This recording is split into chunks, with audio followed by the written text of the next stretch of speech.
आज अपना टॉपिक है national electrical code of practice and IE rules for energy meter installation, यानी एक ऊर्जा मीटर को लगाने के लिए आप क्या क्या नेशनल इलेक्ट्रिकल कोड की प्रैक्टिस यानी अभ्यास करोगे और वहां पर किन किन रूलों का आप ध्यान रखोगे। तो ये टॉपिक है अपना आज का।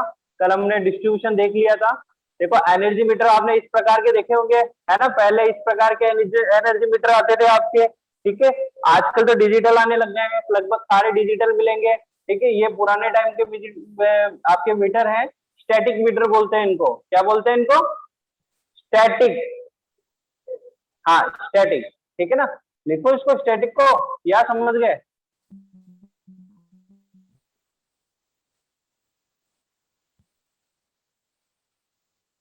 स्टैटिक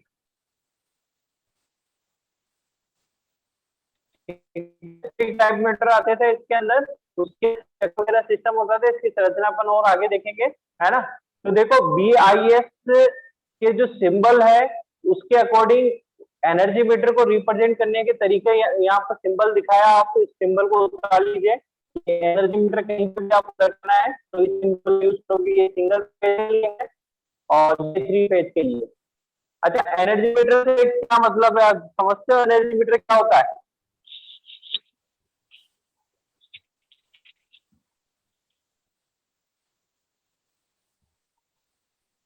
क्या होता है? ओके,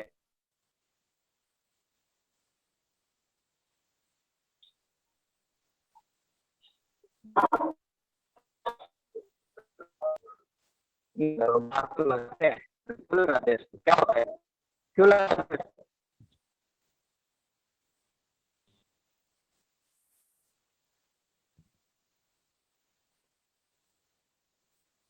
क्या वो लगाने से क्या होता है? कुछ होता है क्या तुम्हारे घर पर? बाहर लगा रहे हो आप ये, कुछ होता है उससे? कुछ काम आता है आपको? क्या काम आता है?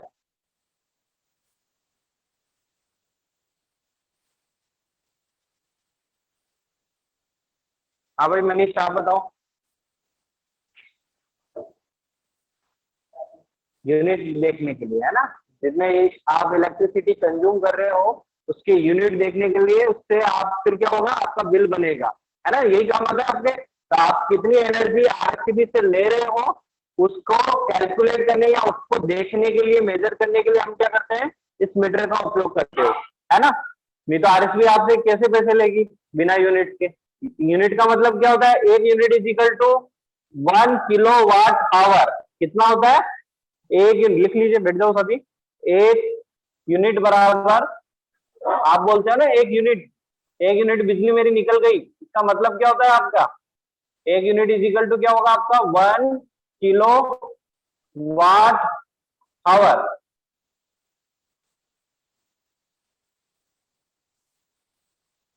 अच्छा, एक यूनिट कब निकलेंगे? जब आप 1 किलो का लोड 1 घंटे तक चलाते हो तो ये क्या होगा, 1 यूनिट रीडिंग आगे बढ़ जाएगा, ठीक है। अपन आगे इसके स्ट्रक्चर के बारे में और आगे देखेंगे। तो ये बात समझ में आई, एनर्जी मीटर क्या है। आपके शक्ति मापन के लिए कितनी एनर्जी आप RSB से ले लो उसको मापना यूज करोगे। इसमें क्या जाता है यूनिट में, और एक क्या होता है आपका 1 किलोवाट आवर होता है, ठीक है ना। क्या? हाँ 1000 वाट होता है। हाँ, तो आप यूं भी बोल सकते हो कि 1000 वाट के लोड को 1 घंटे चलाओगे तो भी सेम 1 यूनिट निकालेगा। या आप ऐसा बोल सकते हो इसके अंदर कि आप क्या नाम है, हाँ ठीक है, ज्यादा ठीक है। तो ये एनर्जी मीटर है। आगे चलें इसमें।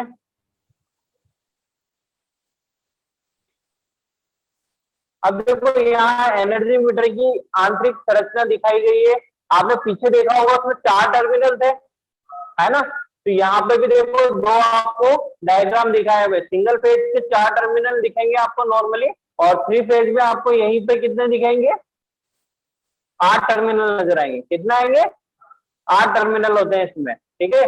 इसमें देखो न्यूट्रल को नहीं दर्शाया गया है, न्यूट्रल का भी पॉइंट ऑफ कास्ट है। जब आप नॉर्मली घरों वाली वायरिंग में देखोगे ना तो वहां 8 टर्मिनल नजर आएंगे, ये 6 टर्मिनल वाला है। ठीक है, तो इसकी संरचना आप यहाँ से देखें तो यहाँ पे देखिए ये लाइन, ये फेज वायर है आपका जो आरएससीबी से आ रहा है, और ये न्यूट्रल वायर है। ये कहाँ जाएगा आपके मीटर के एल पॉइंट पर और एन पॉइंट पर। और एन पॉइंट क्या होता है, अंदर इंटरनली रूप से शॉर्ट होता है इस वाले पॉइंट से, और यही एन पॉइंट आपके घरों के अंदर न्यूट्रल के रूप में जाएगा, है ना। और तो इसमें मैं बोल सकता हूँ कि फेज वायर है वो ही आपके इस पूरे के अंदर घूम के आ रहा है, बाकी न्यूट्रल तो क्या हो रहा है, डायरेक्ट जा रहा है ना। न्यूट्रल डायरेक्ट जा रहा है ना अपना, डायरेक्ट करंट इधर से आई, इसमें गई और इसमें होके इस स्ट्रिप से होती हुई। अच्छा, ये जो स्ट्रिप होगी वो नॉर्मली कॉपर की या पीतल की मिलेगी आपको, ठीक है ना। जनरली आप जो देखोगे नॉर्मली पीतल की मिलती है, कॉपर की भी नहीं मिलती है, ठीक है। और उसके बाद ये कहाँ चला जाएगा, आपके घरों के अंदर जहाँ लोड आपका कनेक्टेड है उसके अंदर चला जाएगा। फेज वायर देखिए कैसे जा रहा है, फेज वायर यहाँ कनेक्टेड है, यहाँ से ये 2 भागों में बट रहा है। एक तो आपका जा रहा है यहाँ पर इस वाली कोइल पे आ रहा है, और एक आपका जा रहा है इसमें ऊपर वाली कोइल पर। तो इसमें एक तो होती है प्रेशर कोइल जिसको पीसी से रिप्रेजेंट करते हैं, और एक होती है इसमें करंट कोइल जिसको सीसी से रिप्रेजेंट करते हैं। तो 2 कोयलें होती है, और इन कोयल के बीच में एक घूमने वाली डिस्क होती है। ये डिस्क आपकी एल्यूमिनियम की हो सकती है, कॉपर की हो सकती है, किसी भी चालक पदार्थ की होगी, है ना। और इसके अंदर जिस प्रकार से आपकी मोटर काम करती है ना, मोटर के अंदर कोयलें होती है, और जैसे आप सप्लाई देते हो तो मोटर घूमने लग जाती है, उसी प्रकार से क्या होता है इसके अंदर, ये 2 कोयलों के अंदर जैसे सप्लाई पहुंचेगी तो वैसे ही क्या होगा इसके अंदर, ये चक्री बीच में जो आपकी ये चक्की होती है वो क्या होती है, रोटेट करने लग जाती है। और ये इसका जो स्पिंडल होता है वो आगे क्या है, गेयर सिस्टम से जुड़ा होता है, जो कि आपके डिजिटों को आगे बढ़ाता है ना। ये डिजिट लगे हुए होते हैं ना आपके, जैसे आपने एक तरह से गाड़ी के अंदर डिजिट देखे होंगे, आपकी बाइक वाले बाइक के अंदर आपने देखा आपका जो किलोमीटर निकालने वाला गेज होता है, उसमें टायर को चलाओगे तो वो क्या होता है, आगे बढ़ता है। वैसे इसके अंदर क्या होता है कि चक्की घूमती है तो वो क्या होता है, वो डिजिट आगे से आगे बढ़ते जाएंगे और आपके डिजिट को। और इनकी सेटिंग इस प्रकार से होती है कि जब ये 1 किलोवाट यूज करे तब वो क्या हो कि 1 यूनिट आगे बढ़े, है ना। इनकी सेटिंग इस प्रकार से होती है, ठीक है। तो ये आंतरिक संरचना है आपकी सिंगल फेज की। इसके अंदर आप यहाँ देख सकते हो, ये आपकी पीसी यानी आपकी प्रेशर कॉइल है ऊपर वाली, और ये आपकी सीसी यानी करंट कॉइल है, और ये यहाँ से इससे कनेक्ट होकर ये वापस यहाँ आ रही है इसमें। और ये वाली भी क्या होती है, वापस इससे जुड़ी हुई होती है, ये वाली आपकी न्यूट्रल में जुड़ी हुई होती है। पीसी कॉइल जो होती है फेज और न्यूट्रल दोनों में जुड़ी हुई होती है। हाँ जो अब अपनी लेके आओ, टेबल वगैरह लेके आओ, है ना। पीसी कॉइल ध्यान रखना हमेशा जो सर्किट, अब इसका मैं अगर सर्किट डायग्राम बनाऊं तो वो किस प्रकार से बनेगा, इसमें 2 कोयलें होगी, एक कोयल ऐसी और एक कोयल, ठीक है। और ये किस प्रकार से कनेक्टेड होगी, इस प्रकार से, इधर होगा आपका लोड और इधर होगा आपकी सप्लाई, जिसका फेज तो आपका यहाँ जुड़ेगा, न्यूट्रल यहाँ जुड़ेगा, ठीक है। अब देखो इसके अंदर ये करंट कॉइल है आपकी, और ये कौन सी है आपकी, पोटेंशियल या प्रेशर कॉइल, है ना। तो पीसी कॉइल के देखो फेज और न्यूट्रल के बीच में जुड़ी हुई है, और करंट कॉइल किसके बीच में जुड़ी हुई है, केवल आपकी फेज के अंदर जुड़ी हुई है। तो देखो इसके कनेक्शन आप देखो, ये वाली जो कॉइल है आपकी यहाँ से कनेक्ट हो रही है, फेज से कनेक्ट हो रही है, और ये वायर यहाँ जाकर घूमता हुआ फिर किस पे जा रहा है, न्यूट्रल पे जा रहा है, ये कनेक्टेड है ना। दूसरा कनेक्शन देखो आप, यही वाला टर्मिनल इससे भी कनेक्टेड है, यानी ये दोनों पॉइंट कनेक्ट हो गए इसके, और उसके बाद कहाँ जा रही है, सीसी के अंदर, है ना। सीसी का दूसरा पॉइंट डायरेक्ट आपके किस में जा रहा है, फेज में जा रहा है। तो ये कनेक्शन आपके हो गए, है ना। तो ये आपको कनेक्शन देखने को मिलेंगे इसके अंदर। हाँ, उल्टे लगा दो, इसके अंदर उल्टा घूमने लग जाएगा क्या। वैसे देखो इसमें जो रोटेटिंग, एक मिनट उल्टा कर देते हैं, कोई फर्क नहीं पड़ेगा।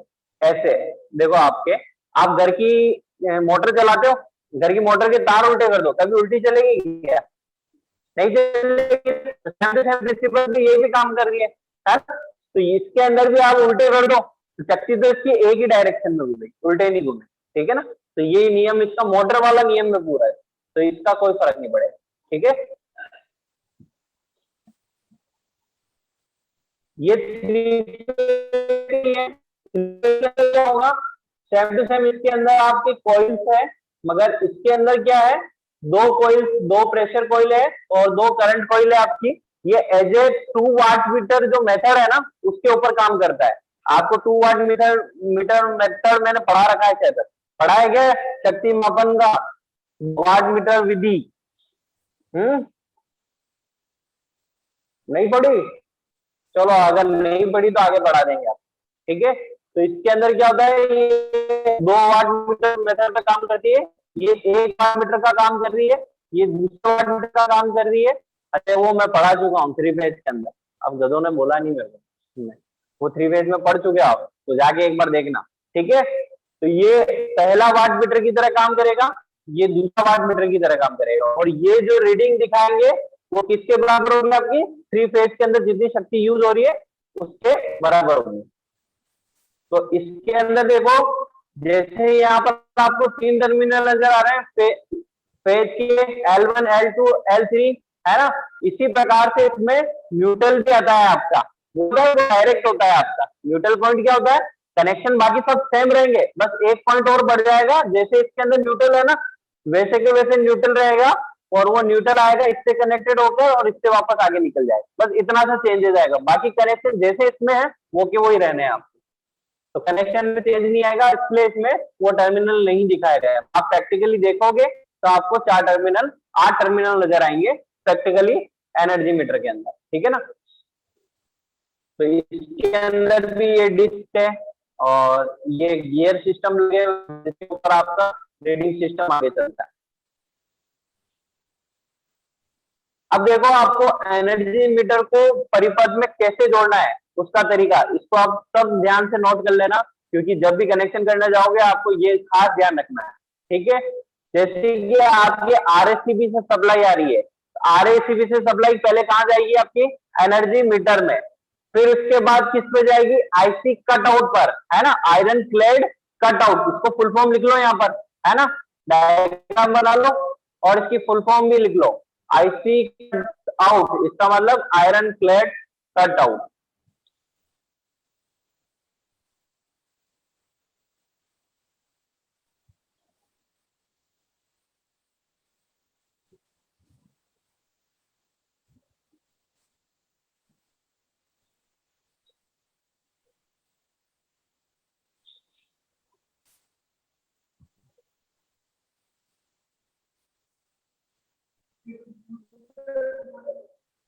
ये तो आप बताओ।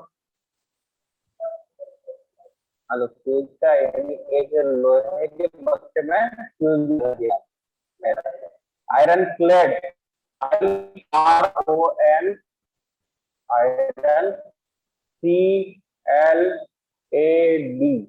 क्लेड, इसका हिंदी अर्थ होता है लोहा आवृत, लोहे के आवरण होता है ना, तो लोहा आवृत।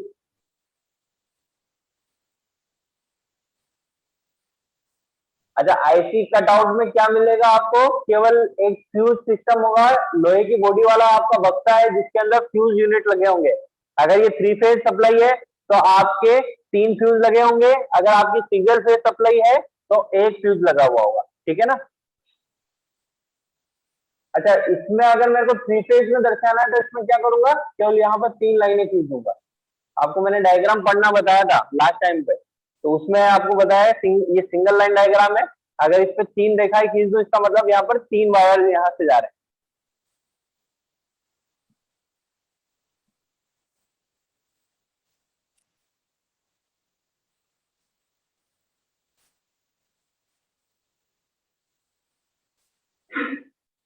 अब उसके बाद क्या आता है, main switch board. Main switch board का सिंबल ये है आपका विथ स्विच, है ना?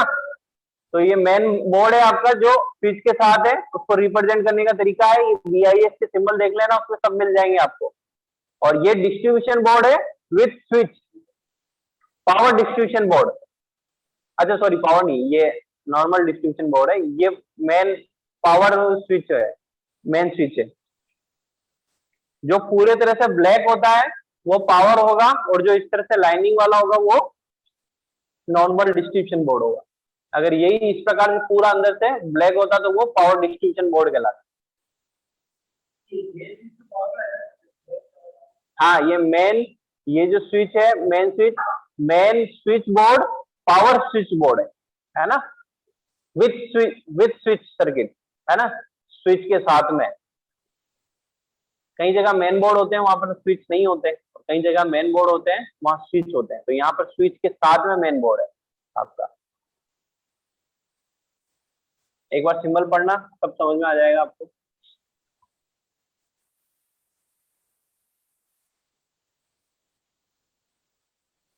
अब देखो, precaution will installing energy meter. Precaution का मतलब एहतियात, सावधानी, है ना। डॉक्टर आपको प्रिकॉशन लिखता है ना कि भाई बीमार हो गए तो ये ध्यान रखना, ये सावधानी रखना, उसको प्रिकॉशन ही बोलते हैं अपन, ठीक है ना। तो precaution with will installing, will का मतलब जब आप इंस्टॉल कर रहे हो एनर्जी मीटर को, तब आपको क्या सावधानी रखनी या क्या एहतियात रखनी।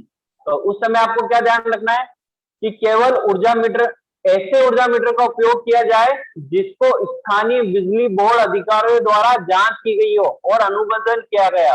आप किसी भी कंडीशन में घर के बाहर पे ऐसा एनर्जी मीटर नहीं लगा सकते जिस पर आरएससीबी की सील ना हो, है ना। इसलिए क्या करते हैं, आज के टाइम में जितने भी मीटर है आरएससीबी खुद प्रोवाइड कराती है। मार्केट से अगर आप ला के दोगे तो वो क्या करेगी, अपनी लैब में पहले टेस्ट कराएगी, उसको सील करेगी, फिर उसको इंस्टॉल करेगी, वो आपको नहीं देगी, वो डायरेक्ट खुद जाएगी इंस्टॉल करने, है ना। तो आपको ये ध्यान रखना है कि आप जब भी इंस्टॉलेशन कर रहे हैं तो मीटर जो होगा वो हमेशा वहां के बिजली बोर्ड द्वारा चेक किया, और वहां की जो टेस्टिंग लैब होती है उस पर चेक किया हुआ होना चाहिए, ठीक है ना, वही आपको इंस्टॉल करवाना है। और कोई अगर सब मीटर लगा रहा है तो उसको भी ये बोलना है कि आप आरसीबी से जो टेस्टेड मीटर है उनका लगाओ, वो ज्यादा बेटर है।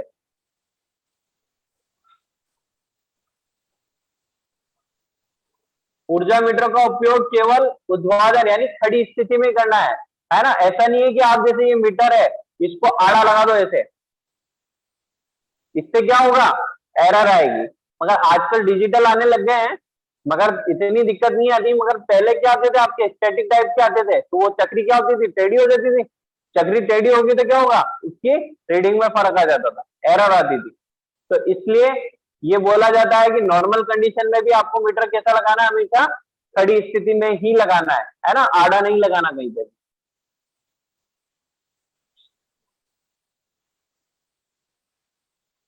अच्छा, ऊर्जा मीटर को लगाते समय आपको क्या क्या नेशनल क्या क्या आईई रूल दिए हुए हैं। तो देखिए, ऊर्जा मीटर को ऐसे स्थल पे लगाया जाए जिसमें भवन के स्वामी और सप्लाई प्राधिकरणों के प्राधिकृत प्रतिनिधि द्वारा आसानी से आ जा सके। यानी आपका मीटर जो लगता है वो हमेशा घर के बाहर होना चाहिए। यह आरसीबी का नियम भी बोलता है उसमें कि हमेशा मीटर ऐसी जगह लगाओ जहां रीडिंग पढ़ने वाले को कन्वेन हो। मान लो आप लॉक करके चले गए मकान को और आपने मीटर अंदर लगा दिया, तो क्या वो रीडिंग ले पाएगा, क्या रीडिंग नहीं ले पाएगा। तो उससे क्या होगा, आपको एवरेज का बिल बनेगा, है ना। वो क्या करते हैं, फिर एवरेज का बिल बनाते हैं, तो जो कि आपके लिए गलत हो जाएगा, क्योंकि हमेशा एवरेज का बिल जो नॉर्मल बिल आता है उससे ज्यादा होता है ना। क्योंकि उसमें क्या करते हैं, वो पिछले 6 महीने का जो कंजप्शन होता है उसका निकाल के, और उसके अकॉर्डिंग जो मैक्सिमम आपका यूज है उसके अकॉर्डिंग वो उसको फिक्स करते हैं। तो वो आपके लिए थोड़ा कॉस्टली पड़ जाता है। तो इसलिए हमेशा बोला जाता है कि ऊर्जा मीटर हमेशा परिसर के कहाँ बाहर होना चाहिए, और हमेशा इतनी ऊंचाई पे होना चाहिए कि रीडिंग ले सके। ऐसा नहीं है कि आपने ऊपर लगा दिया और कोई उस रीडिंग तक उसको देख ही नहीं पा रहा हो।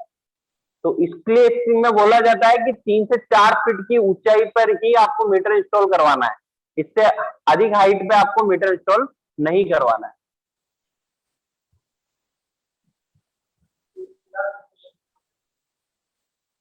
अच्छा, 4 फीट तो 5 फीट तो मैं हो गया ना। अरे 4 फीट का मतलब मैं खड़ा हूं तो मेरे आंखों के सामने आ जाएगा। 3 नीचे हो जाएगा, 4 से ऊपर कर लो, है ना। नॉर्मली 3-4, ऐसा नहीं है कि आप 6-7 फुट ऊपर लगा। यानी आपको नॉर्मली इतना लगाना है कि 5 फीट का व्यक्ति उसके सामने खड़ा हो तो उसका चेहरा बिल्कुल रीडिंग को देखता हुआ हो, ऐसी हाइट में। मैंने इसलिए एक अंदाजा बताया था आपको 3-4 फीट, है ना।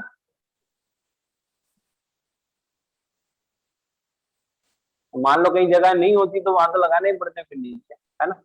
मगर पहले प्रायोरिटी क्या रखी जाती है कि आप इतनी हाइट रखो कि व्यक्ति को आसानी से रीडिंग दिख जाए। अच्छा, ये डायग्राम बना लिया, ये लिख लिया बाकी सारा, बाकी तो आप लिख ही लोगे आपके। अच्छा, इसमें भी बोल दिया, देखो इसमें ये ऐसी ऊंचाई पे लगाना चाहिए जहां मीटर रीडिंग पढ़ना आसान हो, है ना। अधिमानतम इसे फर्श से 1 मीटर से नीचे नहीं लगाना चाहिए। 1 मीटर का मतलब क्या हो गया, 3 फीट, है ना। तो 3 फीट से नीचे आपको नहीं लगाना है, तो ये नोट कर लो आप, 1 मीटर से नीचे नहीं लगाना चाहिए एनर्जी मीटर।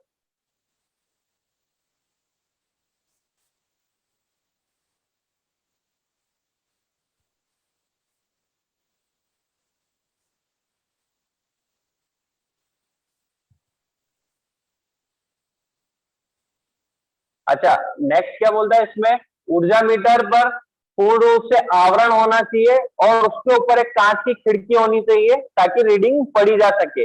या पूरी तरह से आपका क्या होना चाहिए, जो मीटर है कवर्ड होना चाहिए और उसके दरवाजे वाला सिस्टम होना चाहिए ताकि रीडिंग जब भी नोट करना है उस दरवाजे को खोल के अपनी रीडिंग नोट करे। तो इस प्रकार से वो कवर्ड होना चाहिए आपकी, ठीक है ना।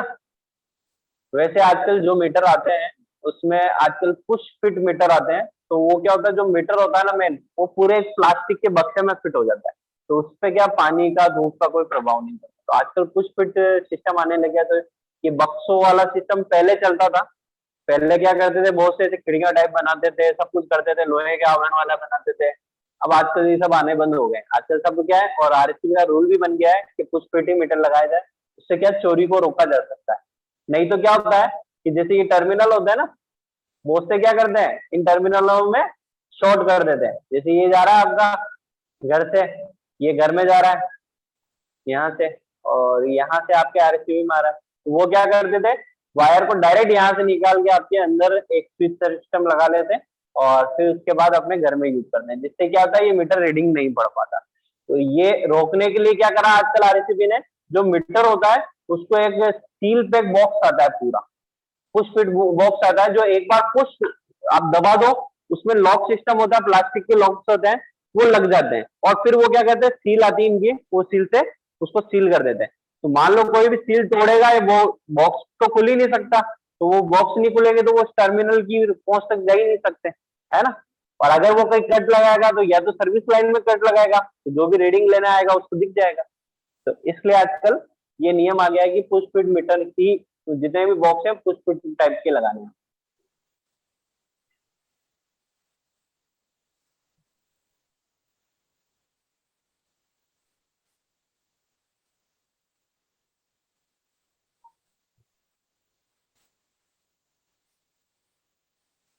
अच्छा, आगे क्या बोलता है, उपभोक्ता के परिसर में रखा कोई मीटर उपयुक्त क्षमता कोई मीटर उपयुक्त क्षमता का होगा और उसे ठीक माना जाएगा यदि इसकी त्रुटि की सीमा पूर्ण लोड तक और पूर्ण लोड के 1/10 के अधिकई में से सब लोड पर पूर्णतः परिशुद्धता, यानी ये बहुत चीजें लाइनें इसने दे रखी है। सीधी सी बात है, आपका जितना भी जो भी मीटर है, आरएसबी ये बोलता है कि 2% से ज्यादा एरर नहीं होनी, सीधी सी बात, ठीक है। अगर इससे ज्यादा एरर है तो वो मीटर को फॉल्टी डिक्लेयर कर देंगे।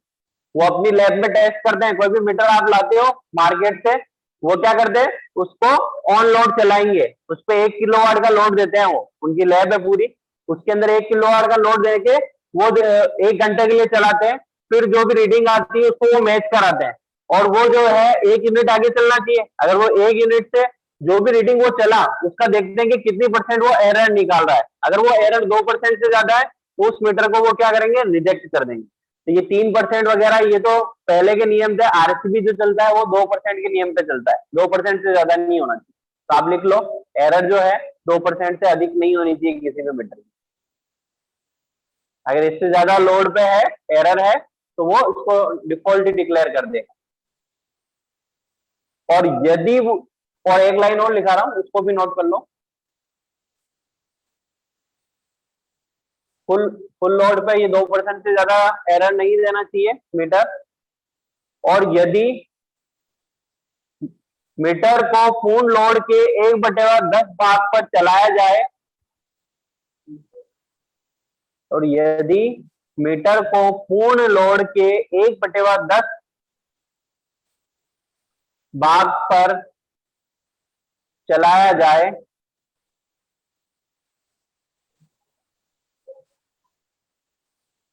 तो त्रुटि 3% से अधिक नहीं होनी चाहिए।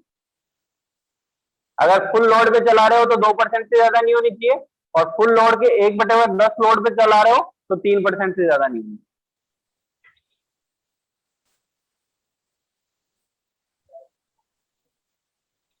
ठीक है, ये समझ में आता है? इसमें किसी को कंफ्यूजन है कुछ? आगे मनीष?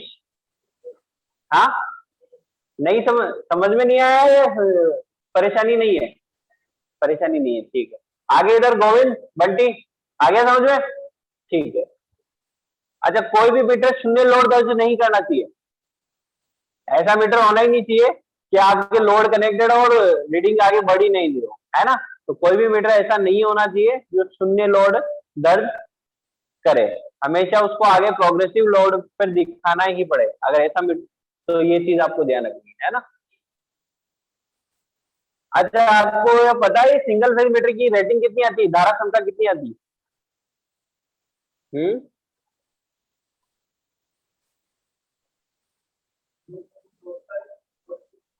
धारा क्षमता 240 वोल्ट तो हो गया।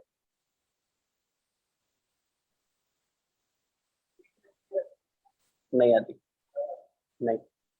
सिक्योर के जो मीटर आते हैं ना उनकी आती, सिक्योर नहीं, आरएसबी के जो मीटर आते हैं ना उनकी रेटिंग आती है 5 से लेके शायद तक, हाँ 20 नहीं होगी, आई थिंक 10 होनी थी। हाँ हाँ, तो उसमें होगी। बाकी इनका एक स्टैंडर्ड होता है, आजकल जो भिलवाड़ा में जो आरएसबी है ना उसका एक स्टैंडर्ड था, उसमें चलता था 5 एम्पियर से ऐसे ही कुछ 20 था या 10 था एम्पियर, और हाँ 30 है, 5 से 30 और 10 से 7 ये रेटिंग आती है। अब याद आ गया, ये 3 फेज के लिए रेटिंग है। और ये अब देखो, आप भिलवाड़ा सर्किल में ही आते हैं ना, भिलवाड़ा में लगते हो आप, तो भिलवाड़ा सर्किल के अकॉर्डिंग या जो भी अजमेर डिवीजन है उसके अकॉर्डिंग जो सिंगल फेज की रेटिंग होनी चाहिए वो 20 से 30 एम्पियर होनी चाहिए, और 3 फेज मीटर की रेटिंग, करंट रेटिंग है ना 10 से 60 एम्पियर, यानी वो 30 एम्पियर तक सहन कर सके सिंगल फेज मीटर, ऐसी क्षमता का होना चाहिए। और जो 3 फेज मीटर है वो 60 एम्पियर तक धारा सहन कर सके, ऐसा होना। इन पे लिखी हुई आती क्षमता, आप देख सकते हो मीटर पर अंकित होती है।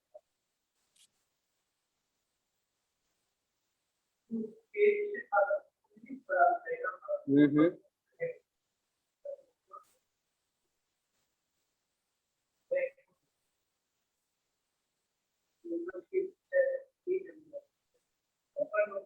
हाँ, ये 5 से 3 एम्पियर है, 6 से नहीं। हाँ, ये सही है। ये 5 से, ये इसकी करंट रेटिंग हो गई, है ना?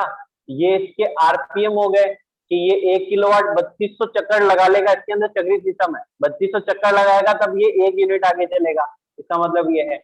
ये इसका सीरियल नंबर है, ये सीरियल नंबर आपके हमेशा मीटर पे आपके बिल में आता है, आप जब भी बिल पे देखोगे ना तो उस पर मीटर नंबर आता है, तो ये मीटर नंबर है आपका। ठीक है, ये यूनिट हो गया आपके। और ये मैं बोल रहा था ना स्टैटिक वाट मीटर, ये देखो ये ऊपर लिखा हुआ है स्टैटिक वाट मीटर, जो कि अब बंद हो गए हैं, ध्यान रखना, अब इनको अप्रूवल नहीं है, पहले चलते थे ये, अब बंद कर दिए। और ये मॉडल 2013 का है, और इसमें भी देखिए आपके 4 टर्मिनल है, ठीक है, 2 टर्मिनल ये रहे, 2 टर्मिनल।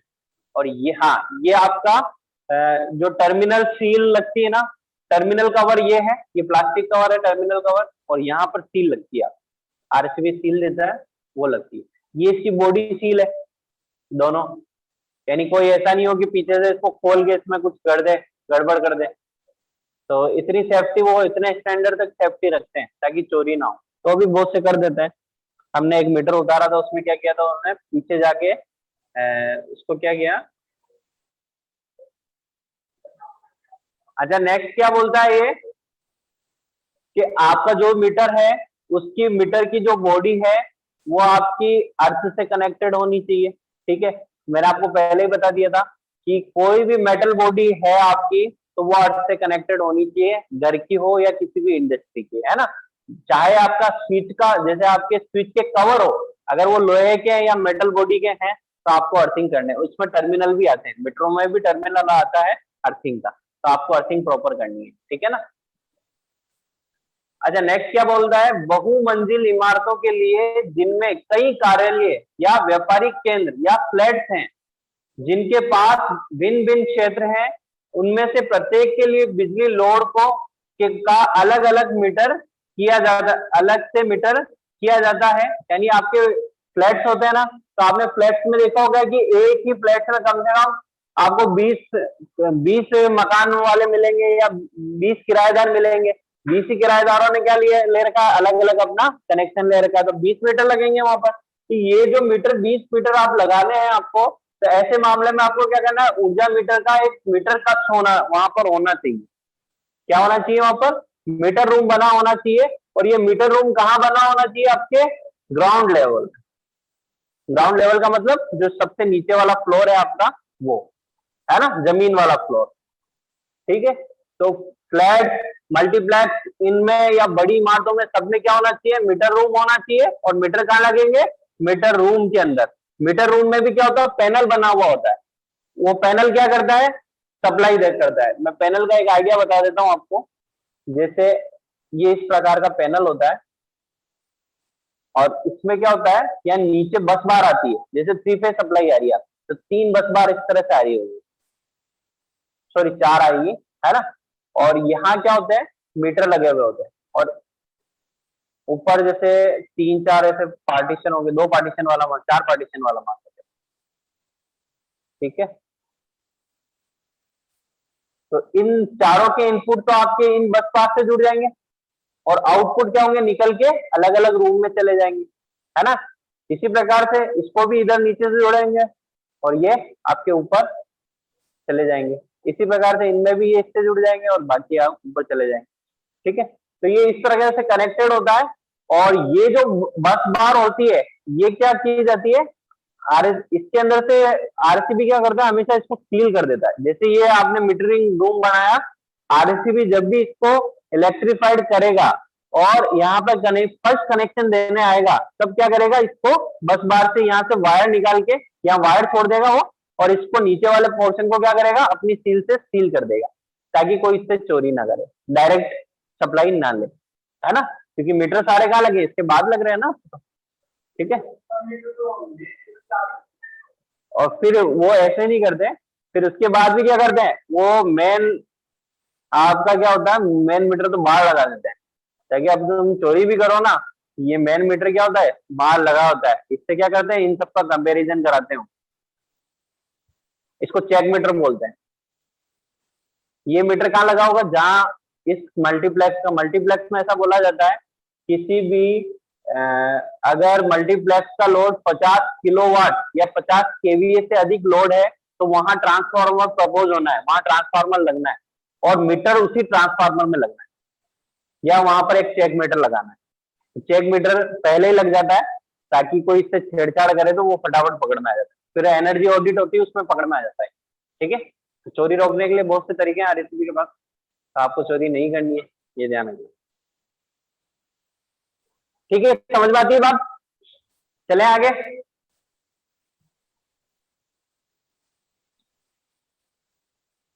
अच्छा, अब आप जब ये मीटर इंस्टॉल कर रहे हो, तो मीटर इंस्टॉल करने के लिए आपको क्या क्या टूल्स की आवश्यकता है, तो राहुल प्लग टूल्स के बारे में यहाँ कुछ बताया हुआ है।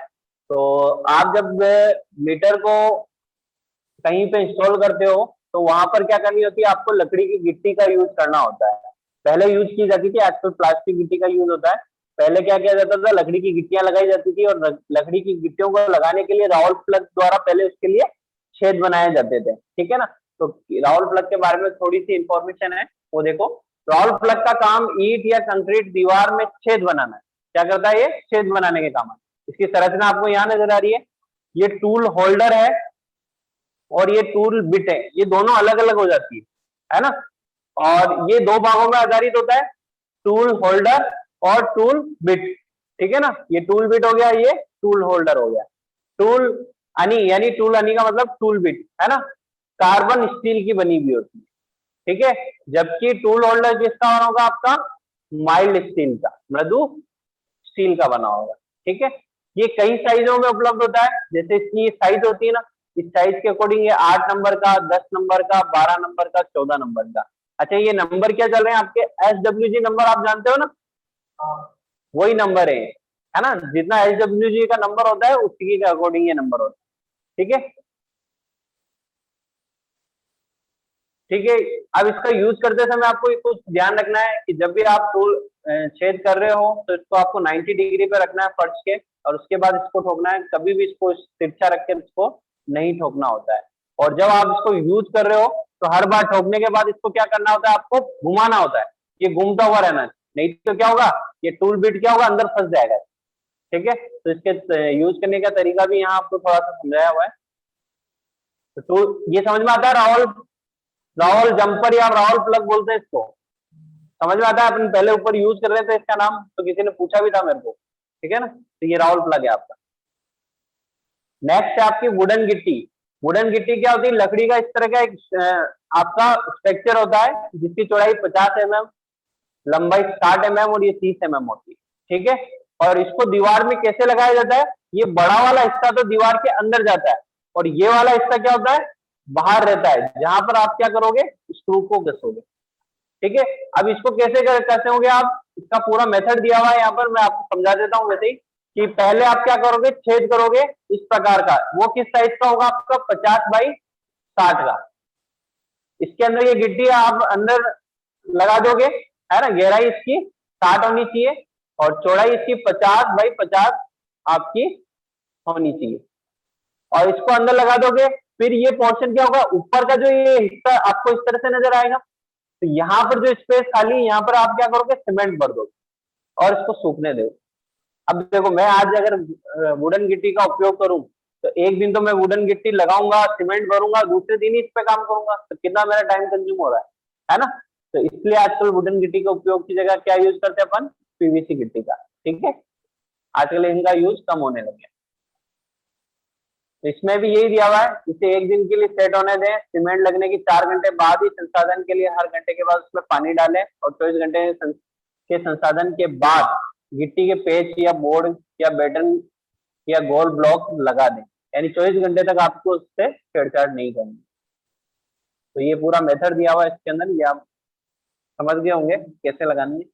बस ये साइज नोट कर लो आप, गिट्टी का साइज नोट कर लो, ये इंपॉर्टेंट है।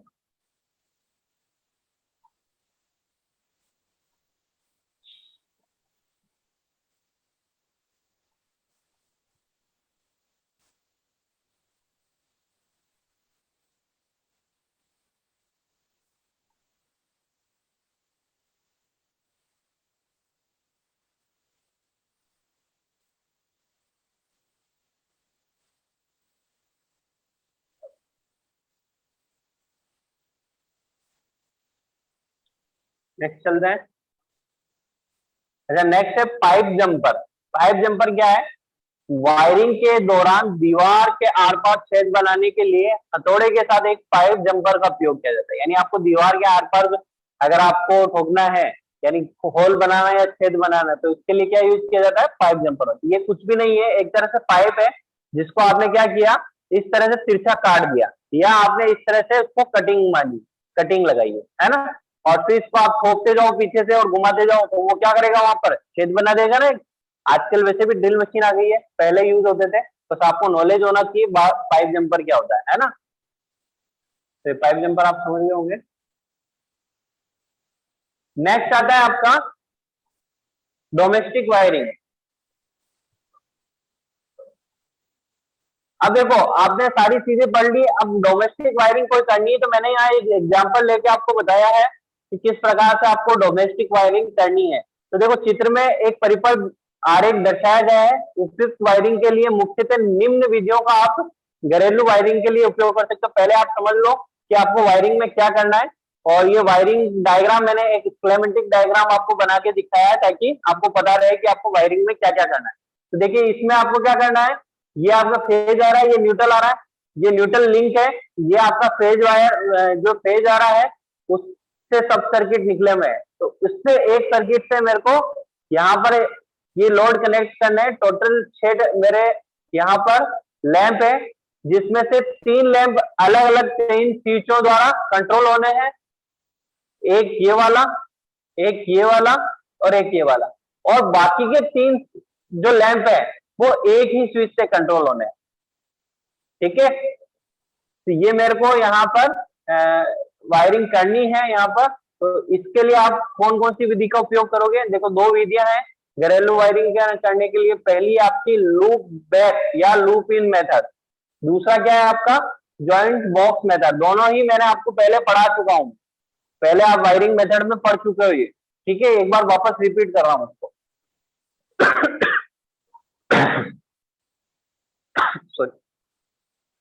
सबसे पहले लेते हैं हम लूपिंग बैक या, अच्छा आप पहले नोट कर लो इसको ताकि आपको रहे, ध्यान रहे।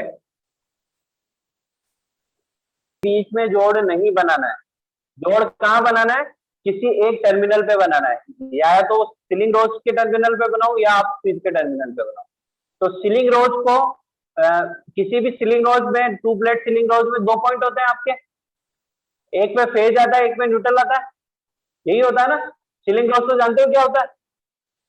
बताओ यहाँ इस कमरे में सीलिंग रोज कहाँ लगा हुआ है?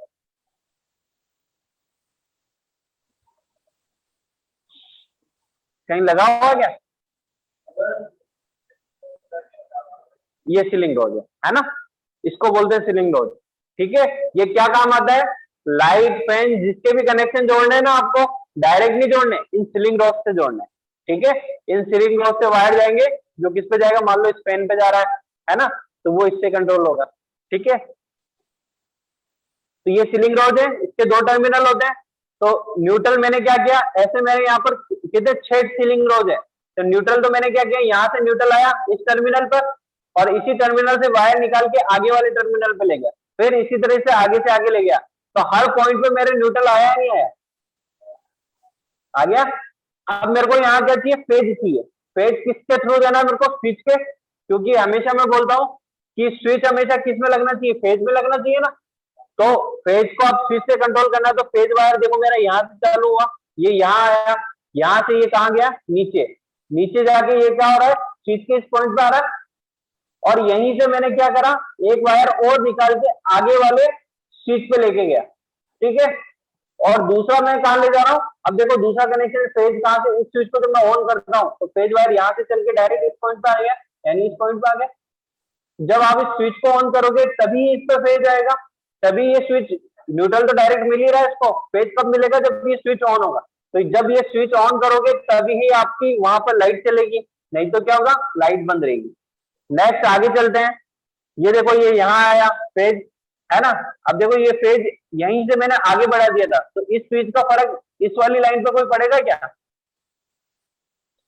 है ना, ये इस नीचे वाले पॉइंट पे जुड़ा हुआ है, तो फेज आपका एनी टाइम इससे होता हुआ आगे चला गया। इस स्विच का इस फेज पे कोई आगे प्रभाव पड़ रहा है कि आगे जो वायर पे जा रहा है उसको? हाँ भाई मनीष, नहीं पड़ रहा ना, क्योंकि ये डायरेक्ट इससे आगे जा रहा है, आगे चला गया, तो आगे गया, इस पे आ गया। अब इसको फेज कंट्रोल करना है इस स्विच से, तो इस स्विच, इसके बीच में ये स्विच लगा के मैंने फेज इधर पहुंचा दिया, और इसको भी मैंने क्या किया? डायरेक्ट आगे ले गया। आगे ले जाकर कहाँ ले गया? इसको भी वापस यहाँ से, और यहाँ से फिर अब इन तीनों को एक ही, अच्छा ये तो 2 है, ये फिर आगे चला गया, इसे यहाँ पर आ गया। यहाँ पर देखो इन तीनों सीलिंग रोज को इस स्विच से कंट्रोल करना था, तो इसका जो वायर था वो ही मैंने आगे चलाया, है ना। और बाकी ये वाला पॉइंट वापस चल के आगे वाले पॉइंट पे आ गया, यहाँ पेज आ गया। इसको जब ऑन करोगे तो ये लास्ट पॉइंट था, तो यही खत्म हो गया। अगर आगे और होता तो मैं कहाँ से वायर उठाता? यहाँ से उठाता। तो देखो इस मार्ग पे कहीं पे स्विच आ रहा है क्या? देखो यहाँ से चलो, नहीं आ रहा ना। ये वाला पॉइंट, ये वाला पॉइंट, ये ऐसे गया, फिर ये ऐसा आया, फिर ये वापस ऐसे गया, तो कहीं पे भी स्विच नहीं आ रहे रास्ते में, है ना। तो ये फेज आगे से आगे चलता जा रहा है। ठीक है, तो मेरे हर पॉइंट पे स्विच मिल रहा, फेज मिल रहा है, किसके थ्रू मिल रहा है? स्विच के द्वारा मिल रहा है ना। तो ये आपको वायरिंग करनी है आपको। नेक्स्ट देखते हैं अपन ये 3 प्लेट सीलिंग रोज द्वारा। ठीक है, इसमें वायरिंग कैसे करते हैं? तो देखो न्यूट्रल, जैसे इसमें न्यूट्रल कॉमन था उसी प्रकार से न्यूट्रल आगे से आगे चला गया। फेज की बात करते हैं, फेज यहाँ से आया, यहाँ पर आया, यहाँ पर आने के बाद ये वापस 2 पॉइंटों में बटा, है ना। एक यहाँ से गया, ये नीचे गया, है ना। अब मैं चाहता तो इसको यहाँ नीचे लाने की मेरे को जरूरत नहीं थी, मैं क्या करता, इसको डायरेक्ट यहाँ से भी इसको जोड़ सकता, क्योंकि यहाँ 3 प्लेट है ना, 3 प्लेट होती है, ये इस प्रकार की 3 प्लेटें हैं इसके अंदर, 3 टर्मिनल, प्लेट का मतलब 3 टर्मिनल है। ठीक है, तो ये वाला डायरेक्ट मैं आगे ले जा सकता था, मेरा इतना वायर बच जाता है इसमें, ये नीचे गया फिर वापस ऊपर आ रहा है ना, तो ये बच जाता मेरा। तो मैं डायरेक्ट इसको यहाँ से यहाँ लिया था और यहाँ से फिर इसको नीचे लाके स्विच से कर देता। इसको मैं अगर वापस थोड़ा सा सिस्टमेटिक बनाऊं तो ये कुछ इस तरह से बनेगा, देखना आप इसको बोर्ड पे देखो, क्योंकि इस पे बनाना मेरे लिए मुश्किल होगा। बोर्ड पे देखो एक बार,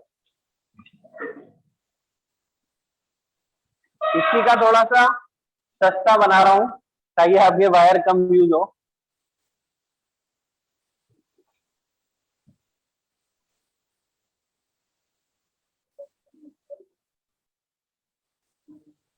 अच्छा, नेक्स्ट है आपकी संयुक्त बॉक्स विधि, जिसे जॉइंट बॉक्स मेथड बोलते हैं। इसके अंदर देखना, जॉइंट बनाने के लिए क्या होता है, इस प्रकार के बॉक्स आते हैं। ठीक है, ये एक राउंड बॉक्स है जिसमें वायर आ रहे हैं, और जॉइंट कहाँ बन रहे हैं, जैसे ये वाला और ये वाला वायर मेरे को जोड़ना था, है ना, तो जॉइंट कहाँ बने मेरे, इस टर्मिनल में बने, है ना, इसी प्रकार से इस टर्मिनल बने। तो जॉइंट के लिए मैंने क्या किया, एक जॉइंट बॉक्स लगा दिया। इसी प्रकार से आजकल मार्केट में इस प्रकार के जॉइंट बॉक्स भी आते हैं, जिसके अंदर क्या होते हैं, इस प्रकार के कनेक्टर लगे हुए होते हैं बॉक्स के अंदर, है ना। जैसे आप जितने वायर जोड़ने उतने आप इसमें डालते जाओ, वो जुड़ते जाएंगे। ठीक है, तो ये इस प्रकार के जॉइंट बॉक्स है। अब ये कैसे काम कर रहा है, देखो इसके अंदर फेज और न्यूट्रल यहाँ आ रहा है आपका, इसने क्या किया न्यूट्रल जो है यहाँ जॉइंट बॉक्स दे दिया, जॉइंट बॉक्स के इस टर्मिनल से न्यूट्रल यहाँ चला गया। ठीक है, ये आपका, और ये सीलिंग रोज है, ये क्या है आपके सीलिंग रोज है, और यहां से वायर फिर आगे गया, ये न्यूट्रल आगे से आगे चल रहा है। ठीक है, और या ये, हाँ ठीक है, और इसके अंदर जैसे न्यूट्रल यहाँ आ गया इस बॉक्स, इसके द्वारा इसमें न्यूट्रल यहाँ आ गया, और इसमें न्यूट्रल इन्होंने क्या करे, आगे से आगे बढ़ा दिया। ठीक है, और यहाँ पर न्यूट्रल फिर और आगे आ गया, तो यहाँ पे भी न्यूट्रल आ गया। अब फेज की बात करते हैं, तो देखो फेज यहाँ से चला, एक वायर इसने यहाँ से उठाया, घुमा के लाया, और फिर क्या किया, इस स्विच के द्वारा ऊपर ले गया, तो इसको फेज इससे कंट्रोल होके मिल गया। फिर इसी तरह से फेज को आगे बढ़ाया, जैसे 3 टर्मिनल से आगे बढ़ रहा है, तो ये इस तरह से काम कर रहा है। तो ये जॉइंट के लिए इसने क्या कर रखा है, जॉइंट बॉक्स लगा रखा है। ठीक है, तो ये आपका जॉइंट बॉक्स मेथड है। ये जॉइंट बॉक्स भी 1, 2 या 3 या 4 जॉइंट बॉक्स यानी ये टर्मिनल्स वाले आते हैं, अवेलेबल है। तो ये जॉइंट बॉक्स मेथड है। इसमें कोई प्रॉब्लम है आपको, इस विधि में कोई प्रॉब्लम? एक और बात देखो, हमें जिस भी उपकरण को चलाना है, इसको मान लो हाँ, इसको जिसको भी चलाना है उस पर क्या चाहिए, हमें फेज और न्यूट्रल दोनों चाहिए। न्यूट्रल की बात करते हैं। ठीक है, न्यूट्रल यहाँ से चला, यहाँ आया, और यहाँ आके डायरेक्ट यहाँ दे दिया, यहाँ तक न्यूट्रल पहुंच रहा है, यानी इस पॉइंट को न्यूट्रल आ गया। फिर मैंने यहीं से एक और वायर उठाया, आगे जॉइंट बॉक्स पे ले गया, और यहाँ से उठा के फिर मैंने यहाँ कनेक्शन दे दिया, तो इसको भी न्यूट्रल मिल गया, और कहीं पे मेरे को ज्वाइंट की आवश्यकता नहीं पड़ी, है ना। फिर इससे वापस उठाया, यहाँ लाया, यहाँ लाने के बाद इसको न्यूट्रल दे दिया। अब देखो न्यूट्रल क्या है, ये तीनों लेब एक साथ चलना है ना। तो मैं चाहता था इसको यहाँ से निकाल के फिर यहाँ कनेक्शन देता, तो बात तो बराबर ही होती मेरे। मैंने क्या करा, इन्हीं न्यूट्रल को आगे से आगे चला दी, तो न्यूट्रल बिना कंटिन्यूटी रुके आगे से आगे सब पॉइंट पे मिल रहा है। फिर यहाँ से चले, यहाँ से न्यूट्रल आगे इसको पहुंचा दिया यहाँ पर, और यहाँ से पहुंचाया मैंने यहाँ, तो न्यूट्रल इसको भी मिल गया। सभी को न्यूट्रल डायरेक्ट मिल रहे हैं बिना किसी रोक टोक के, है ना। अब बात करते हैं फेज की। फेज हमेशा स्विच से मिलना चाहिए। फेज यहाँ से चला, यहाँ आया, तो मैं पहले देखता हूँ फेज आगे से आगे बिना रोक टोक के चल रहा है या नहीं चल रहा। तो देखो फेज यहाँ से आगे बढ़ाया मैंने, यहाँ कोई स्विच नहीं आ रहा है बीच में, यहाँ से बढ़ाया यहाँ, यहाँ से बढ़ाया यहाँ, तो इन सभी पॉइंटों में फेज आ रहा है। यहीं से मैंने क्या करा, एक वायर उठाया, इस स्विच पे लाया, इस स्विच के द्वारा डायरेक्ट फिर मैंने क्या किया, आपके जो भी लोड कंट्रोल करना है या सीलिंग रोज उसके दूसरे पॉइंट पे, तो जब इसको मैं ऑन करूंगा तभी फेज यहाँ आएगा, बाकी नहीं आएगा, तभी ये ऑन होगा। इसी प्रकार से अगले वाले पे गया, अगले वाले के अंदर भी सेम टू सेम इसी की तरह से मैंने यहाँ से वायर उठाया, स्विच में ले गया, फिर इसको डायरेक्ट दे दिया। तो ये जो यहाँ पर फेज आ रहा है मैं किसके द्वारा दे रहा हूँ, मैं स्विच के द्वारा दे रहा हूँ और ऐसे घुमा के ला के दे रहा हूँ, है ना। इनकी बात करूं तीनों की, तो देखो यहाँ से मैंने फेज लिया, ये फेज वायर यहाँ से आ रहा है, यहाँ से उठा के यहाँ तक लाया, और यहाँ से जो फेज वायर उसी को मैंने आगे से आगे बढ़ा दिया। तो जैसे आप इस स्विच को ऑन करोगे फेज वायर यहाँ पे भी पहुंच जाएगा, यहाँ पे भी पहुंच जाएगा, यहाँ पे भी पहुंच जाएगा, तीनों में चला जाएगा, है ना। और तीनों क्या है आपके समांतर क्रम में जुड़े हुए हैं, ठीक है ना। तो वोल्टेज भी इसमें 240 ही आएंगे सब में, ठीक है ना। तो ये तीनों एक साथ चालू हो जाएंगे। इसी प्रकार से आगे वाला भी सेम टू सेम, ठीक है। तो ये है जॉइंट बॉक्स मेथड।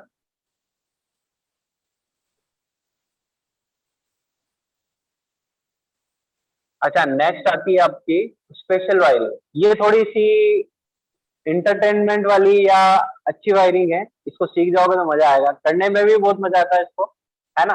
तो देखो आपके लिए कुछ मजेदार चीजें हैं। अच्छा, सीढ़ियों की वायरिंग, सीढ़ियों में आपने देखा है कि सीढ़ियों में नीचे से चढ़ते हैं तो देखा बटन दबाओ तो चालू हो जाती है, फिर ऊपर जाओ वापस बटन दबाओ तो बंद हो जाती है, देखा है आपने। ये होती है सीढ़ियों की वायरिंग, इसको स्टेयर वायरिंग भी बोलते हैं, और इसको हिंदी में जीना उर्दू में जीना वायरिंग भी बोलते हैं। तो आप इसको लिख लो, एक बार हमारे भी आया था जीना वायरिंग, तो आदमी कंफ्यूज हो जाता है जीना वायरिंग क्या है। जीना वायरिंग का मतलब ही सीढ़ियों की वायरिंग है, तो इसका नाम आप नोट कर लें, सीढ़ियों की वायरिंग या स्टेयर वायरिंग या जीना वायरिंग।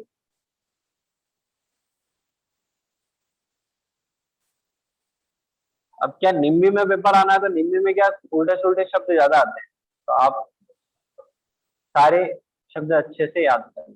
स्टेयर की स्पेलिंग भी लिखी हुई है, स्टेयर केस, ये दोनों के बीच में स्पेस है ना, स्पेस लगा देना, स्टेयर केस।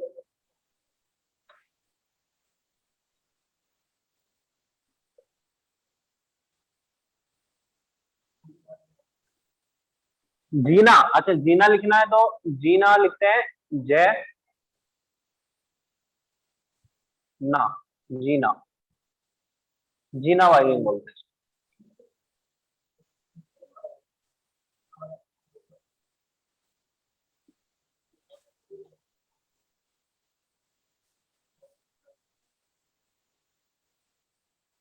अब देखो इसके अंदर ये आपको वायरिंग, ये क्या दिखाया हुआ है, वायरिंग डायग्राम, है ना। अब इसके अंदर देखो क्या क्या चीज है, आपके न्यूट्रल और फेज आ रहा है, और ये टू वे स्विच है। टू वे स्विच में देखना 3 टर्मिनल होते हैं, तो इसमें भी देखो 3 टर्मिनल है आपके, है ना। ये भी टू वे स्विच है, और ये क्या है आपका लैंप है, जो भी आप इससे कंट्रोल कर रहे हो, ठीक है। अब देखो इसके अंदर देखते हैं कैसे ये काम कर रहा है। तो न्यूट्रल तो इसमें क्या किया गया है, डायरेक्ट दे दिया, तो न्यूट्रल की तो बात ही खत्म, है ना। अब फेज की बात करते हैं, तो फेज में मैं फर्स्ट कंडीशन में देखता हूँ कि फेज इसको जा रहा है या नहीं जा रहा। तो देखो यहाँ से मैं धारा प्रवाहित होना स्टार्ट होती है, फर्स्ट कंडीशन में मान लीजिए ये इस तरह से कनेक्टेड है ना। ऐसा कभी भी नहीं होगा ये बीच में अटका हुआ रहेगा, या तो ये इससे जुड़ा होगा ये इससे जुड़ा होगा, है ना। तो ये फेज वायर से करंट यहाँ तक आएगी, यहाँ होने के बाद कहाँ जाएगी, यहाँ पर, यहाँ होने के बाद ये यहाँ आएगी, और फिर यहाँ आने के बाद क्या है, अभी ओपन सर्किट मिलता है इसको, परिपथ खुला मिला है, तो ये क्या होगा, लैंप बंद रहेगा, है ना, बंद रहेगा ना।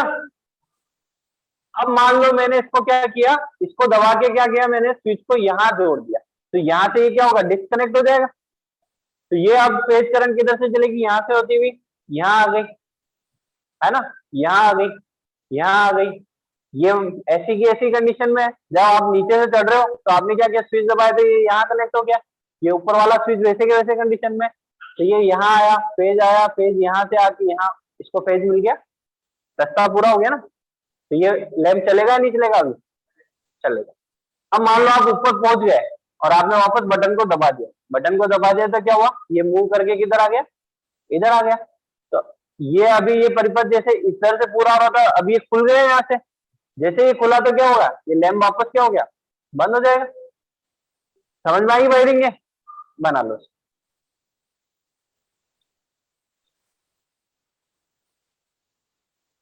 उतार लो इसको।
आगे चले।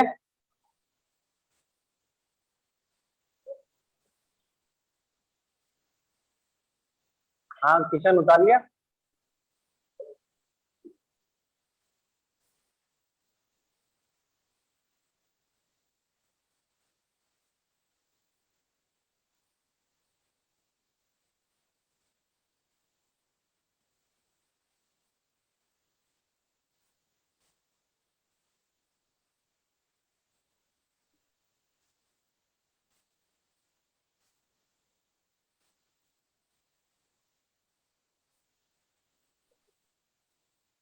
नेक्स्ट है आपकी टनल वायरिंग।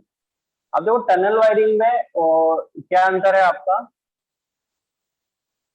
कि टनल वायरिंग क्या होती है, आपने सुरंगें देखी, बहुत लंबी लंबी सुरंगें होती है ना। उसमें क्या होता है कि एक टाइम पे एक बल्ब चलने से क्या है कि इतनी प्रॉपर रोशनी नहीं होती कि आगे वाले को प्रॉपर नजर आए, तो वहां पर ये बोला जाता है कि टनल वायरिंग में एक साथ दो लैंप पास पास वाले साथ में चलने चाहिए, है ना। तो इसके लिए देखो यहाँ दिखाया हुआ है, मैं आपको कुछ पहले इसको समझा देता हूँ, वर्किंग में सारी आपको बता दूंगा। टनल वायरिंग ये है ना। आप टनल वायरिंग बना लो एक बार, सभी बना लो, और ये वाला भी उतार लो, ये दोनों ही उतार लो आप पहले टनल में, फिर मैं इसको समझाता हूँ आपको कैसे का। क्या, सब टू वे स्विच है। हाँ, टू वे स्विच।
ये सिंबल लैंप का है ना।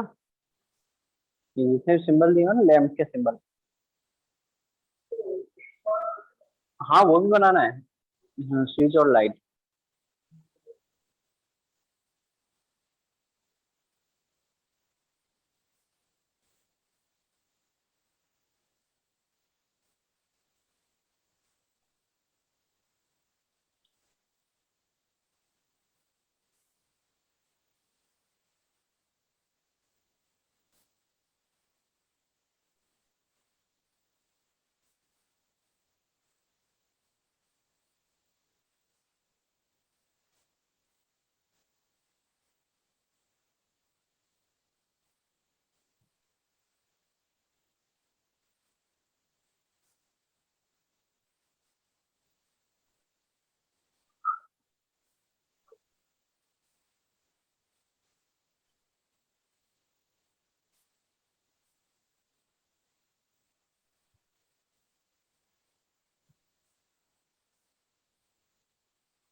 इसके अंदर क्या होता है टनल वायरिंग में, टनल क्या होती है बहुत लंबी होती है ना आपकी, ये 2-2, 4-4 किलोमीटर लंबी होती है।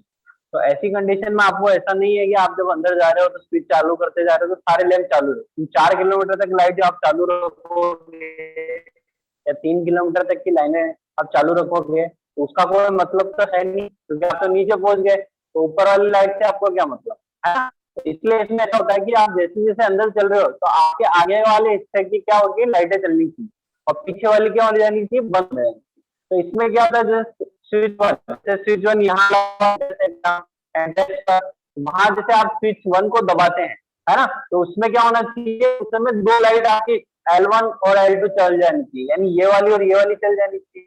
तो आप यहाँ से यहाँ तक का सफर आसानी से तय कर सकते हो है ना। बट जैसे आप यहाँ पहुंच गए, अब ये पीछे वाली लाइट का आपका कोई मतलब है क्या, नहीं है। तो आप जैसे यहाँ पर आए तो आपने दूसरा स्विच दबाया, ये पहले ही दबा हुआ था, दूसरा स्विच दबाया आपने, दूसरा स्विच दबाया तो क्या होगा, ये पीछे वाली बंद हो जाएगी और आगे वाली ये तो चलती रहेगी और इसके आगे वाली एक और चल जाएगी। क्या हो रहा है, ये वाली तो बंद हो गई और क्या हुआ, ये चालू रह जाएगी और ये और चालू हो जाएगी। तो ये इस समय पे क्या होगा, जब आप यहाँ आ जाओगे तब ये दोनों लाइटें चल जाएगी और पीछे वाली क्या हो गई, बंद हो गई है ना। फिर आगे चलते हो आप, यहाँ आओगे, यहाँ बटन दबाओगे तो ये वाली जैसे तीसरा दबाओगे आप, ये तीनों बटन तो चालू ही रहेंगे ना। राइट का मतलब यहाँ से आप तो गुजर गए, ऐसा नहीं कि वापस उल्टे आओगे बंद करने है, आगे से आगे बढ़ोगे आप तो तीसरा बटन भी आपने ओके दबा दिया, तो कौन सी लाइट चलनी चाहिए आगे, तीसरे नंबर की और चौथे नंबर की, तो तीसरे नंबर की और चौथे नंबर की चल जाएगी और ये बंद हो जाएगी। जब आप कौन सा दबाओगे, तीसरे नंबर का स्विच दबाओगे। फिर चौथा नंबर का मान लो आप लास्ट पॉइंट तक पहुंच गए, यानी टनल के एंड में पहुंच गए आप है ना। तो अब आपको इस टनल से वो अंदर कुछ काम है क्या, कुछ काम नहीं, सारी लाइटें बंद हो जानी चाहिए। तो जब आप इस पॉइंट पर पहुंचते हो तो देखना सारी लाइट बंद हो जाएगी, अंतिम वाली है ना। कैसे होगी, मैंने एक यहाँ ज्यादा बना दी, इसको आप हटा लो एक को, ये चार चार सिस्टम बनता है ठीक है। तो जैसे ही आप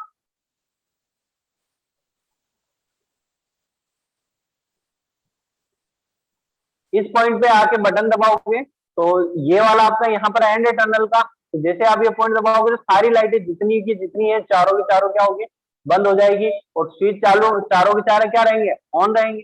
अब जब आपको निकलना हो टनल से वापस, आप क्या करोगे, इस बटन को दबाओगे, इस बटन को दबाओगे तो क्या होगा, ये दो लाइटें चल जाएगी। फिर जैसे यहाँ आओगे, ये बटन दबाओगे है ना, तो ये दो लाइटें चल जाएगी। तो इस प्रकार से ये टनल वायरिंग की जाती है, जिससे आपके क्या होगा, एवरी टाइम पे दो चले और जैसे आप एंड पॉइंट पे पहुंचो तो सारी लाइटें बंद हो जाए। इसको टनल वायरिंग बोलते हैं ठीक है। इसमें किसी को कंफ्यूजन है, इसको समझ में आया, ये कैसे, ये क्या चीज है, हाँ आता है समझ में मनीष, आगे बंटी चले।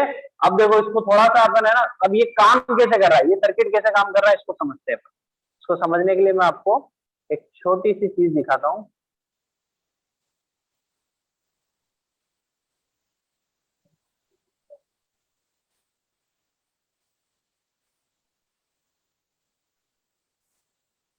ये आपकी टनल वायरिंग जो वहां थी वो की वही मैंने यहाँ आपको दिखा दी, दिखती है आपको सभी को, किसी को कंफ्यूजन तो नहीं है।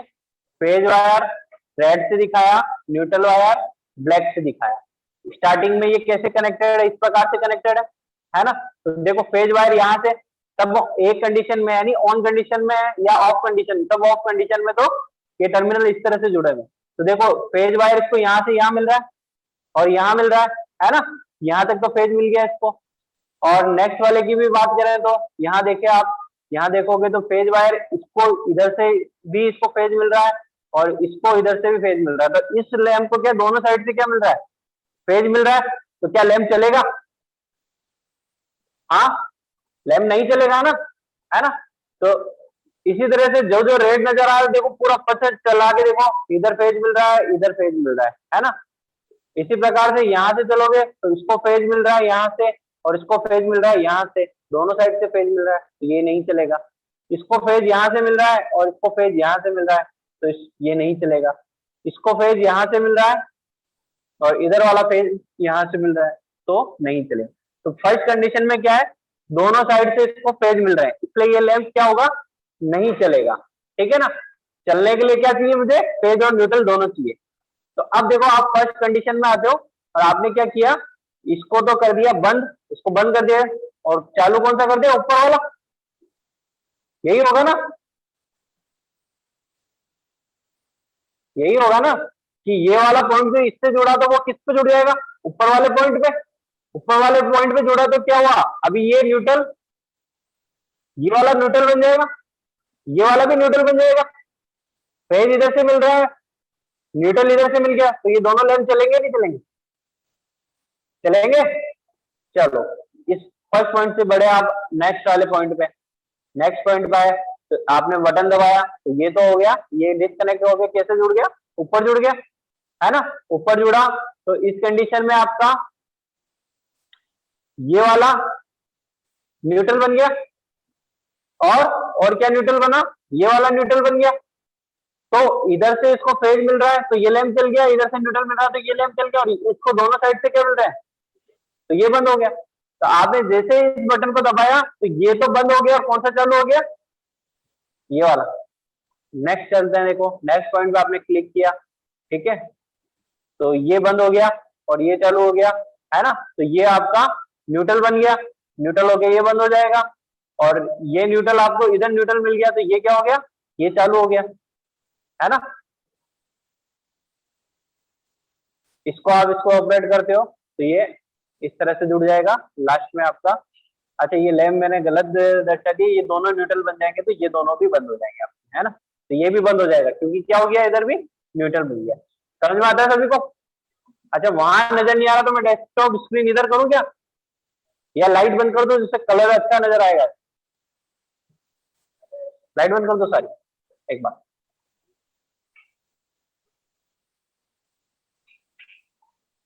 तो यार ब्लिंकिंग अच्छी नजर आएगी। वापस चलाऊं,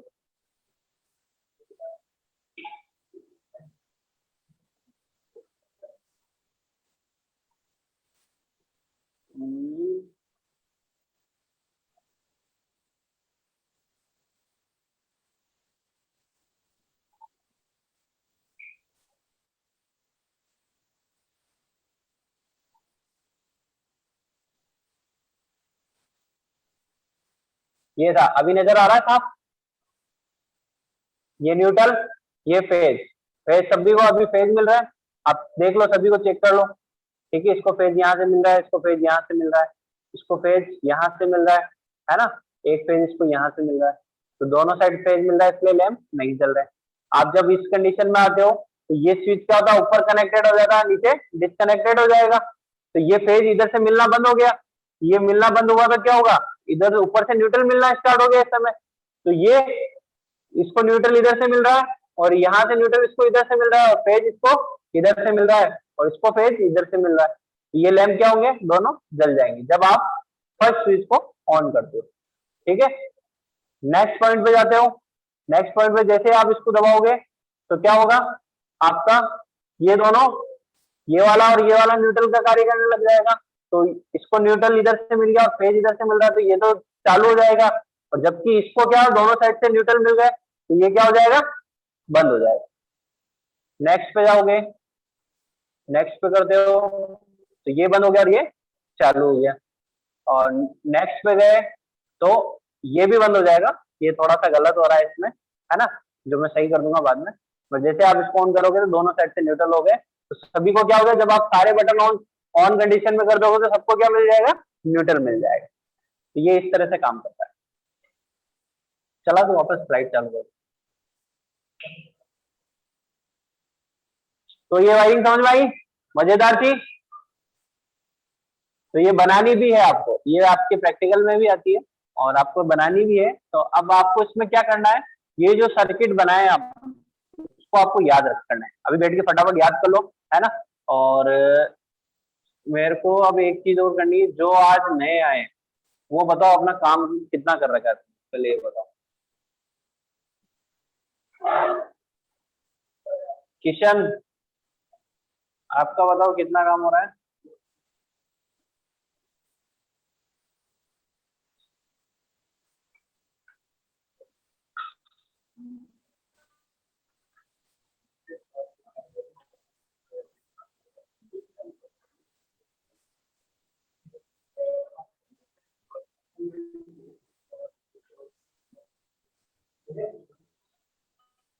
थ्योरी में कितना हो रहा है? वैसे बताओ डायरेक्ट, में जल्दी जल्दी बताओ, वैसे बताओ थ्योरी में कितना हो रहा है?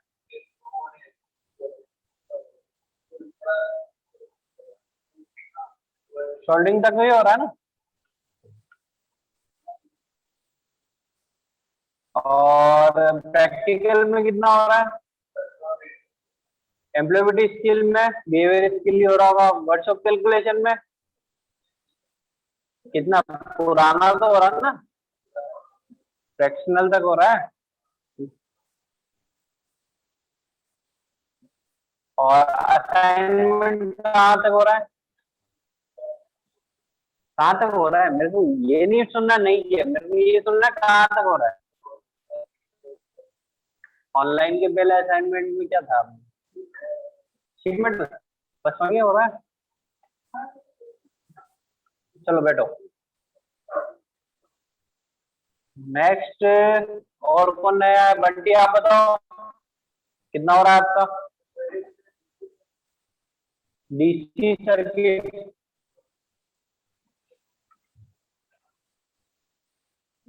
प्रैक्टिकल अभी चल रहा है जो, यानी 18 स्किल में इंग्लिश लिटरेसी हो रहा है, पूरा हो गया। बिहेवियर स्किल ही हो रहा है। और वर्ड्स ऑफ कैलकुलेशन में मेटल तक हो रहा है। और असाइनमेंट डीसी सर्किट में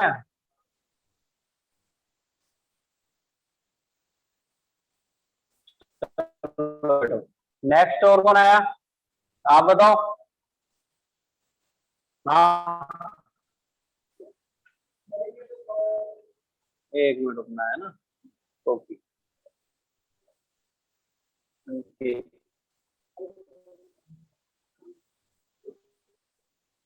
सोल्डरिंग प्रैक्टिकल अभी चेक करूंगा, ध्यान रखना, उल्टे जुल्टे में बताना, जो है वो आपकी बताओ।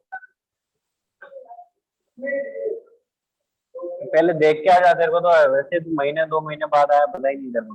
जा देख क्या। अरे ये बुरी है, चल वहां पूछा, तुम्हारा बताओ।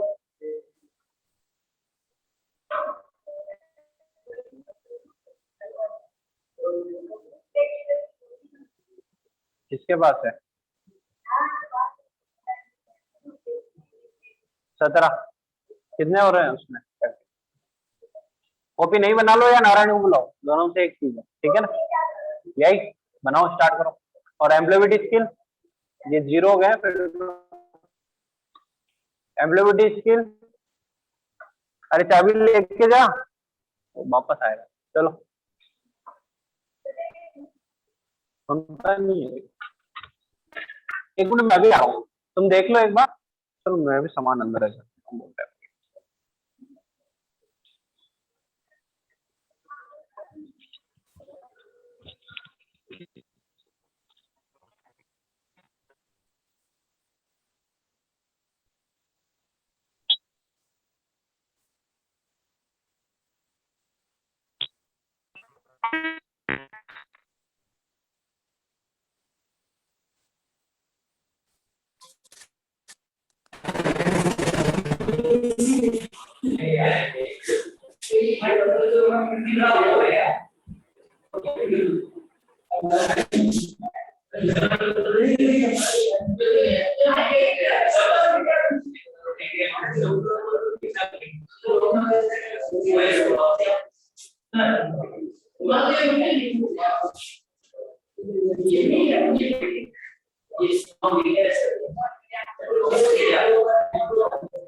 हाँ फिगर 0 हो गए एबिलिटी स्किल में।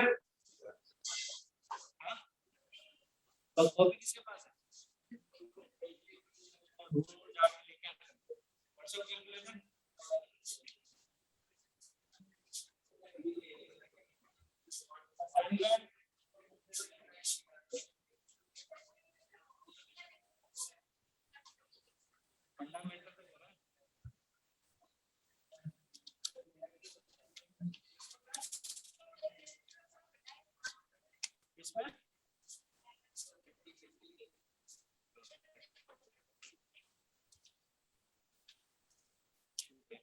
मनीष आपका बताओ।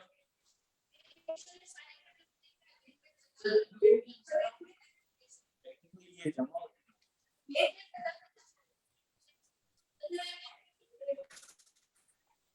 मेरी बात सुनो, आपको टेक्निकल जैसे बहुत सारे उसमें से मैं आपको कॉपी क्यों देता हूँ? मना करता हूँ आंसर अब देखो एक दूसरे को उधर है ना करते पहले से कुछ ही नहीं होगा जब ये चुपने के लिए पहले सोचना था। मैं पहले मना कर रहा था फोटो खींचा जाएगा तो ज्यादा बढ़िया लगता है। बताओ कितना हो रहा है?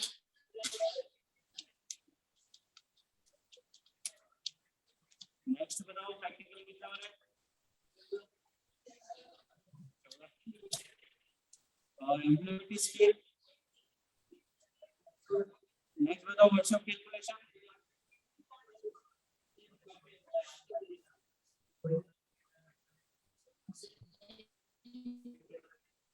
असाइनमेंट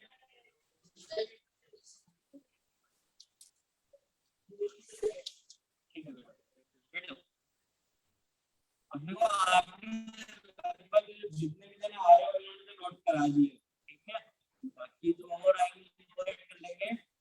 अब मेरे को अगले वीक में इनसे सबसे सबके अंदर एक एक है ना चैप्टर आगे इंप्रूवमेंट चाहिए जिसका भी जो नोट किया अगले वीक में इसी दिन ठीक है सेम डे आपका अगले वीक के अंदर बुधवार के टाइम आप जो भी आप नोट करा रहे हो थ्योरी के अंदर उसमें अगला वाला चैप्टर मिलना चाहिए प्रैक्टिकल में अगला वाला एम्प्लॉयबिलिटी स्किल में मैं आपको दे दूंगा इसका भी आप लिख लेना। फ्रैक्शन में मैं बताऊंगा वही करना आप इसको छोड़ देना। डीसी असाइनमेंट का मैं आपको सबको दे चुका हूं अगर दिक्कत है तो आप एक दूसरे से शेयर करें ठीक है। तो थ्योरी प्रैक्टिकल और असाइनमेंट इन तीनों में मेरे को अगला इंप्रूवमेंट चाहिए अगले वीक एक एक आगे होना चाहिए क्या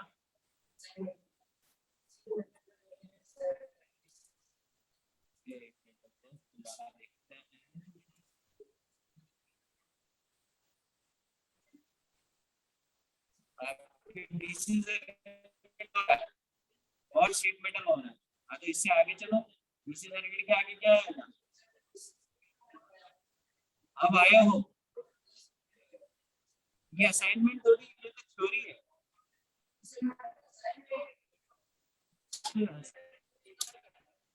शीट मेटल लिखा रखा है तो सही लिखा रखा है ना शीट मेटल कंप्लीट हो गया।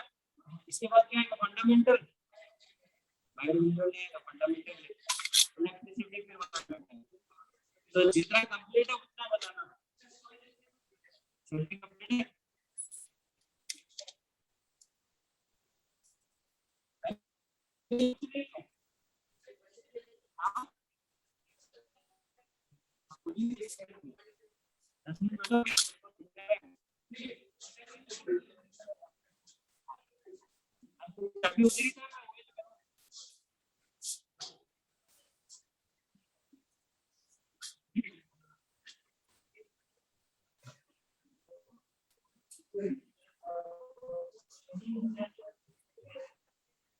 बैठ के अपना होमवर्क करो, पुराना जितना पेंटिंग है। अरे 2 मिनट में सबको छुट्टी कर रहा हूँ।